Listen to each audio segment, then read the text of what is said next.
ನಿಮ್ಮ ಸಹೋದರರು ಅವರು ಕೂಡ ಏನು ಅಂದರೆ ನಿಮ್ಮ ಜೊತೆಗೆ ಯಾವತ್ತೂ ಕೂಡ ಸ್ಪಂದಿಸಿಲ್ಲ. ಬಟ್ ಈಗ ಇಬ್ಬರ ನಡುವೆ ಭಿನ್ನಾಭಿಪ್ರಾಯ ಇದೆ, ಕುಟುಂಬದವ್ರ ನಡುವೆ ಭಿನ್ನಾಭಿಪ್ರಾಯ, ಇದ್ರ ನಡುವೆ ಅದನ್ನು ಹೇಗೆ ಈ ಪ್ರಾಬ್ಲಮ್ನ ಸಾಲ್ವ್ ಮಾಡ್ಕೋತೀರಿ ಅಂತ ನೀವು? ಇಲ್ಲ, ನನಗೆ ಇವಾಗ ಇಬ್ಬರು ಬ್ರದರ್ಸು ಇಲ್ಲ, ಹಾಗಾಗಿ ನನ್ನ ಕೇಸ್ ನನ್ನ ಕಡೆ ಸ್ಟ್ರಾಂಗ್ ಆಗ್ತಾ ಇದೆ. ಅದಕ್ಕೆ ಇವಾಗ ಒಂದು ನನಗೆ ಆಸಕ್ತಿ ಬಂದಿದೆ, ನಂಬಿಕೆ ಬಂದಿದೆ.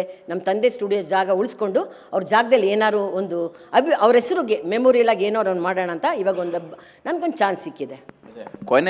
ಕೊನೆಯದಾಗಿ ಫೈನಲಿ ಫಾರೆಸ್ಟ್ ಡಿಪಾರ್ಟ್ಮೆಂಟಿಂದ ಅದನ್ನು ಮುಟ್ಟುಗೋಲು ಹಾಕ್ಕೊಳ್ಳುವಂತಹ ಎಲ್ಲ ಆದೇಶಗಳಿರ್ತಕ್ಕಂಥದ್ದು. ಸೊ ಇದರ ವಿರುದ್ಧವಾಗಿ ಅಂದರೆ ನೀವು ಈಗ ಕೋರ್ಟ್ ಮೆಟ್ಲೇರ್ತೀನಿ ಕೂಡ ಅಂತ ಹೇಳ್ತಾ ಇದ್ದೀರಿ, ಯಾವ ರೀತಿ ಈ ಪ್ರಕ್ರಿಯೆನ ಮುಂದುವರಿಸ್ತೀರಿ ಏನು ಅನ್ನೋಂಥದ್ದು ಫೈನಲ್? ನೋಡಿ, ಇವಾಗ ಅವ್ರು ಕಳಿಸಿರೋದು ಲೆಟ್ರ್ ಪ್ರಕಾರ, ಅಂದರೆ ಜಿಲ್ಲಾಧಿಕಾರಿ ಕಳಿಸಿರೋದು ಫಾರೆಸ್ಟ್ ಡಿಪಾರ್ಟ್ಮೆಂಟ್ ಅವ್ರಿಗೆ, ಅವರೇ ತೊಗೊಳ್ಬೇಕು ವಾಪಸ್ಸು ಅಂತ.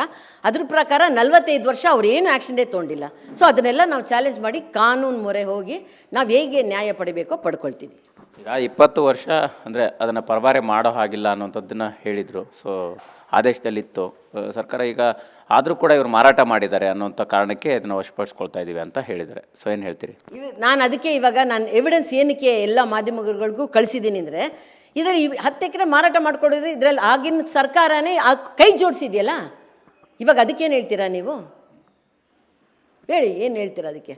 ನೀವು ಅದನ್ನು ಯಾವ ರೀತಿ ಚಾಲೆಂಜ್ ಮಾಡ್ತೀರಾ? ಮಾಡಬೇಕು, ಯಾಕಂದರೆ ಇವಾಗ ದಾಖಲೆಗಳೆಲ್ಲ ಇದೆ ಅಲ್ವೇ. ಇವಾಗ ಕಾನೂನು ಮುಖಾಂತರನೇ ಹೋಗಬೇಕು, ನಾವೇನು ಮಾಡೋಕ್ಕಾಗಲ್ಲ ಅದಕ್ಕೆ ಮೀರಿ. ಓಕೆ, ಫೈನಲಿ ಈಗ ವಿಷ್ಣುವರ್ಧನ್ ಅವ್ರ ಕುಟುಂಬ ಕೂಡ, ಭಾರತಿ ವಿಷ್ಣುವರ್ಧನ್ ಮತ್ತು ಅನಿರುದ್ಧ ಅವರು ಕೂಡ 10 ಗುಂಟೆ ಜಾಗನ ನಮ್ಮ ವಿಷ್ಣುವರ್ಧನ್ ಅವರ ಮಂಟಪಕ್ಕೆ ಕೊಡಬೇಕು ಅನ್ನೋಂಥ ನಿಟ್ಟಿನಲ್ಲಿ CM ಅವ್ರಿಗೆ ಮನವಿ ಮಾಡಿದ್ದಾರೆ. ಸೊ ಅದನ್ನು ನೀವು ಹೇಗೆ ತೊಗೊಳ್ತೀರಿ, ನೀವೇನು ಹೇಳ್ತೀರಿ ಅದಕ್ಕೆ ಅಂತ? ಇಲ್ಲ, ಅವ್ರ ಕಡೆ ಹೋಗೋದು ಅವ್ರ ಇಷ್ಟ, ಅವ್ರಿಗೆ ಅಧಿಕಾರ ಇದೆ, ಹೋಗ್ತಾರೆ, ಕೇಳ್ತಾರೆ. ಅದಕ್ಕೂ ನನಗೂ ಸಂಬಂಧ ಇಲ್ಲ. ನಾನು ವಿಷ್ಣುವರ್ಧನ್ ಸ್ಮಾರಕ ಕಟ್ಟೋದಕ್ಕೆ 10 ಗುಂಟೆಲಿ ಖಂಡಿತವಾಗ್ಲೂ ನನ್ನ ಬೆಂಬಲ ಇದೆ.